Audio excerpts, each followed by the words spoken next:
Most people think crime scene cleaners only show up after murders. But this profession deals with suicides, accidental deaths, hoarding situations, and even industrial accidents. These professionals do the work that most people can't stomach, and they get paid well to do it. So, how does someone actually become a crime scene cleaner? What does a typical day look like? And how much can you really make in this unusual profession? Let's break it down. First, let's clear up what crime scene cleaning actually is. A crime scene cleaner, also called a biohazard remediation technician, is a specialized professional who cleans and sanitizes locations where traumatic events have occurred. They don't investigate crimes. They restore spaces to safe, livable conditions after law enforcement has finished their work. Think of it like this. After a crime scene is processed, someone has to clean up the blood, bodily fluids, and other biohazards. Regular cleaning services won't touch this work. It requires specialized training, equipment, and a strong stomach. That's where crime scene cleaners come in. The work is more varied than most people realize. Yes, they clean up after homicides, but they also handle unattended deaths, where someone dies alone and isn't discovered for days or weeks. They clean up after suicides, which make up a significant portion of their work. They deal with hoarding situations that have become health hazards. And they handle industrial accidents and meth lab cleanups that a typical call starts with a phone call, usually from a family member, property manager, or insurance company. The cleaner will gather basic information about the situation. What happened? How long ago? What's the size of the affected area? This helps them prepare the right equipment and estimate the time needed. Before they even enter a scene, they suit up in full protective gear. This isn't optional. They wear disposable coveralls, multiple layers of gloves, respirators, or full-face masks, steel-toed boots with protective covers, and eye protection.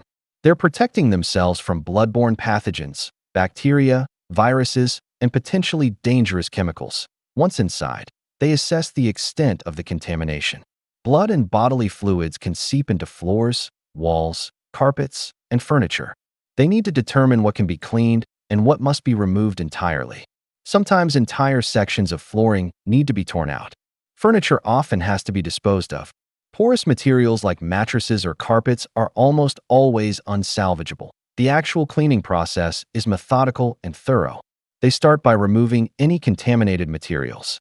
Everything goes into special biohazard bags and containers. These must be disposed of according to strict regulations. You can't just throw this stuff in a dumpster. Then comes the deep cleaning. They use industrial-strength cleaners and disinfectants specifically designed for biohazard remediation. They're not using household bleach. These are professional-grade chemicals that eliminate bloodborne pathogens and bacteria.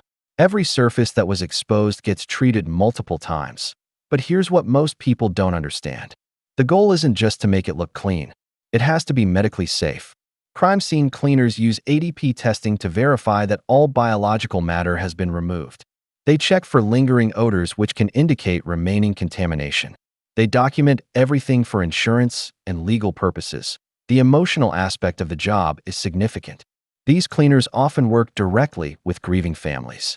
They might be cleaning the bedroom where someone's child died, or the bathroom where an elderly person passed away alone. The technical work is one thing.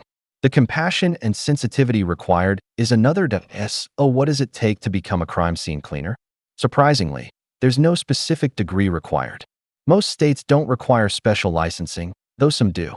What you need is proper training in bloodborne pathogen handling, OSHA safety standards, and biohazard waste disposal.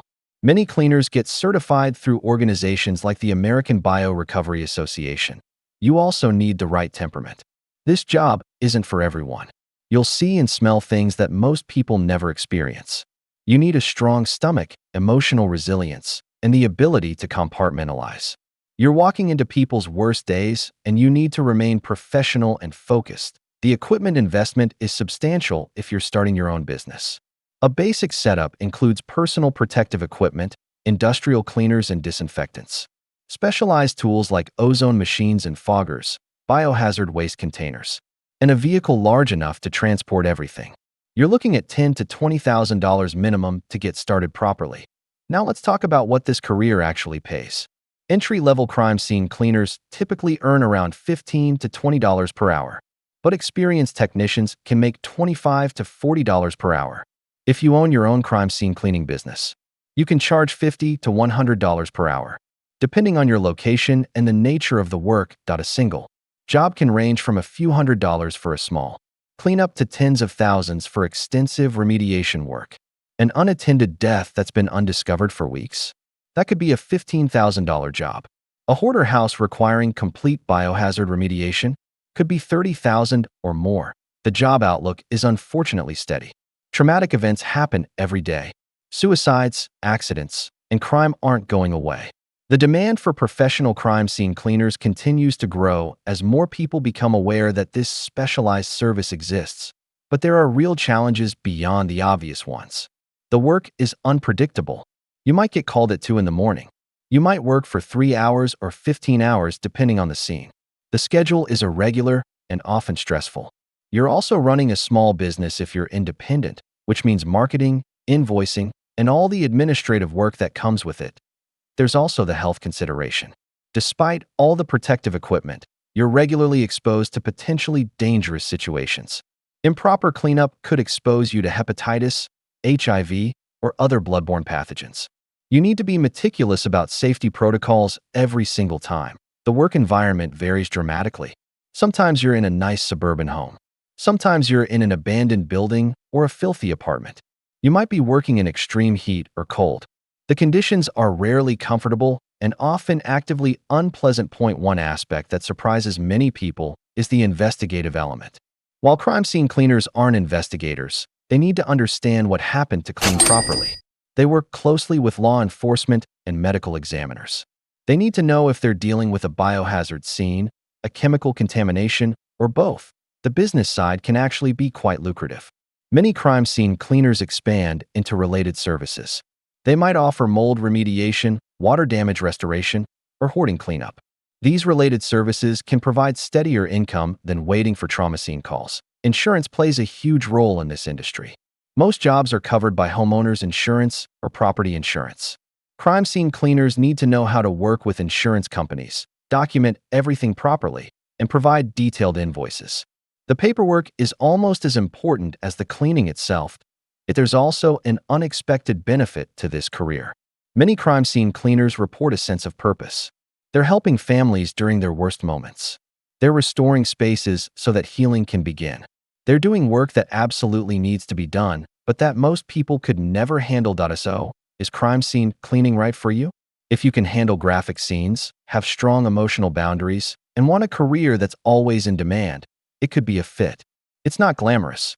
It's often heartbreaking, but it pays well, offers flexibility, and provides a unique service that families desperately need. The path into this career isn't easy, but it's straightforward. Get proper training, invest in quality equipment, build relationships with law enforcement and property managers, and be prepared for the emotional weight of the work. For those who can handle it, crime scene cleaning offers a stable, well-paid career in a field that will always need qualified professionals. If that's how crime scene cleaners actually work. It's not what you see on TV.